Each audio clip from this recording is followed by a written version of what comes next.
Remerciements à M. Éric Audibert, qui est le maire de Montfort-sur-Argens. Sans lui, on n'aurait rien pu faire aujourd'hui. Et Jacqueline Rolf, qui est l'adjointe à la communication aux associations. Nous avons fait confiance et nous avons donné les moyens de réaliser ce cycle de conférences. Marc Liotto de Montfort et Jacques Aubert de Provence, qui sont deux amis, qui sont sur place. Donc pour leur soutien et leur participation active à ce projet, l'Office Montfortais de l'animation et bien sûr les Montfortais. Remerciements à Paul Amoros de Soleil, à ma droite. C'est un petit hameau qui est situé à Trigance, et juste avant d'arriver sur le Verdon, il est là. Notre conférencier venu spécialement donc, pour cet événement. Nos amis, nos proches, le public ici présent, et la Gazette de Rennes-le-Château, représentée ce jour par Chris Darkis, qui était... Bon, où tu es, Chris? Je ne vois pas. Ah, elle est là. Voilà. Écrivain, chercheur, donc qui est co-auteur de livres qui sont en présentation ici. Hein, c'est L'Art de Roselyne, le secret templier de Rennes-le-Château, et Claudia Procula, épouse de Ponce Pilate, amie de Marie-Madeleine. Donc on retombe entre Rennes-le-Château, on revient à la grotte, à Marie-Madeleine. Tout se tient. Les conférenciers, donc Paul Amoros, auteur de livres sur le Verdon, il en a fait plusieurs, hein, et co-auteur d'un livre qui est très intéressant, il va nous le survoler légèrement, on va dire aujourd'hui. Hein. C'est L'île des Veilleurs, contre-enquête sur les mystères du Verdon et le trésor de l'ordre du Temple. Alors, il y a un trésor qui a été cherché dans le Verdon, il n'y a pas si longtemps que ça, et Paul, étant sur place, est très très bien au courant de tout ce qui s'est passé. Et moi-même, donc auteur de livres sur les Templiers et les mystères de Provence en général, donc un qui traite des commanderies rurales des Templiers du Var en Provence.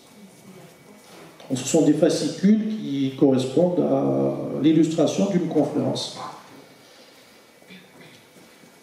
Alors Paul Amoros aussi a longtemps œuvré avec courage hein, pour créer la route de l'histoire et des légendes, qui réunit 9 communes, si je ne me trompe pas. Hein, vous avez les 9 communes du Verdon, hein, entre Trigance, La Roque-Esclapon, Bargène, Châteauvieux, Le Bourguet, etc. Et bon courage, parce que ce n'est pas encore chose gagnée, hein, Paul. Ça marche, mais vous savez, entre les communes, il y a toujours des tensions. Programme, donc 14h15, je pense qu'on est dans les temps.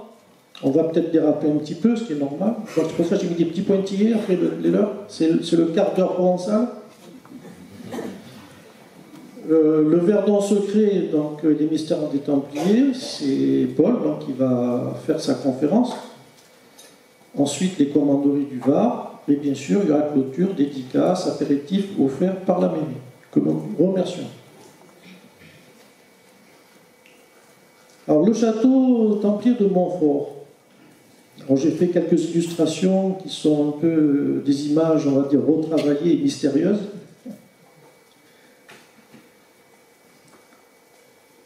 Là, c'est une image qui est prise depuis les hauteurs on va dire, de Carcès, en allant sur Vince, avec un téléobjectif, parce que... Alors, un plan du château, le château qui n'est pas accessible parce qu'il est privé, en espérant qu'un jour on puisse le visiter, ne serait-ce qu'au moins le rez-de-chaussée, en l'histoire. J'irai très vite parce que c'est vrai que la partie historique est toujours un peu rébarbative, mais on va l'interpréter avec des petites allusions. Après avoir été occupé au néolithique, le territoire est habité par des tribus celto-ligures entre 300 et 150 ans avant Jésus-Christ. Et c'est vrai qu'on aurait découvert donc une stèle gravée à cette époque avec un cheval. Hein, donc vous voyez le cheval qui est sous cette partie. Je vais passer l'image. Vous avez un cheval avec sa tête qui est recourbée sur son corps. Ensuite, vous avez la svastika qui est là. Donc c'est une croix gammée, on va dire, qui est inversée. Mais ce que l'on dit moins, qui est très intéressant pour un chercheur, c'est les cercles concentriques que vous trouvez ici. Alors ça peut être un symbole solaire, hein, parce que le cercle c'est un symbole solaire. Les 3 enceintes qu'on retrouve dans l'Ancien Testament et dans la Bible, mais aussi les cercles concentriques qui représentent aussi la cité disparue, on va dire le continent disparu de l'Atlantide. Parce que ces trois cercles, c'est vrai que c'est des symboles qui sont assez rares, on va dire, à cette époque-là, quand même. Et intéressant. Le château de Montfort vu par l'arrière, il n'y avait pas trop de feuilles, ça doit être en hiver. Alors, la maison du temple de Montfort-sur-Argence, c'est Philippe de Pontévès qui, en 1177, cède aux Templiers du Rioux tout ce qu'il possède à Montfort et dans la vallée de Carcès. L'acte fut signé dans la maison d'étail de Marseille, en présence de l'évêque et de son cousin, le vicomte de Roncelin. Alors, ce qui est intéressant de retenir là-dedans, c'est l'année où ça a été fait. À l'époque, quand ils faisaient une donation, ce n'était pas quelques mètres carrés ou quelques hectares, c'était des grandes surfaces. Mais ce qui est intéressant, c'est le vicomte de Roncelin. Déjà, Roncelin, on en parlera certainement par la suite, et certainement dans les conférences futures, parce que c'est un personnage très important et mystérieux dans l'affaire des Templiers. Ensuite, décembre 1200, le comte de Provence confirma toutes les acquisitions de la maison du temple du Rioux à Montfort-sur-Argence. Donc la commanderie, c'était le Rioux, et Montfort dépendait du Rioux. Une petite vue du château, avec des lauriers roses en fleurs, en change de saison. Alors la maison du temple de Montfort, un peu plus tard, en 1207, Alphonse II d'Aragon, comte et marquis de Provence, donne la seigneurie de Montfort aux Templiers d'Hyères. C'est ça qui est surprenant. Du Rioux, on passe ailleurs. Et le prétexte est étonnant. Le comte fait de cette donation un règlement à une livraison de blé qui lui a été remise par la maison d'Hyères. Donc pour payer cette livraison, il a payé ça avec la seigneurie de Montfort. Alors, la seigneurie de Montfort, on pense qu'à cette époque, c'était déjà le château, qui existait déjà auparavant. C'était un château de seigneur.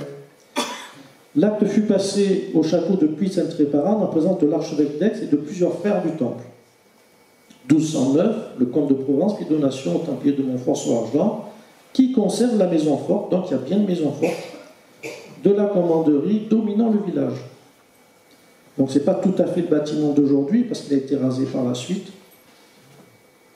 Alors une photo de Montfort, toujours, elle est un peu mystérieuse cette photo, parce que volontairement je l'ai un peu assombrie. Donc là vous avez le monument aux morts de Montfort, qui est situé derrière l'église.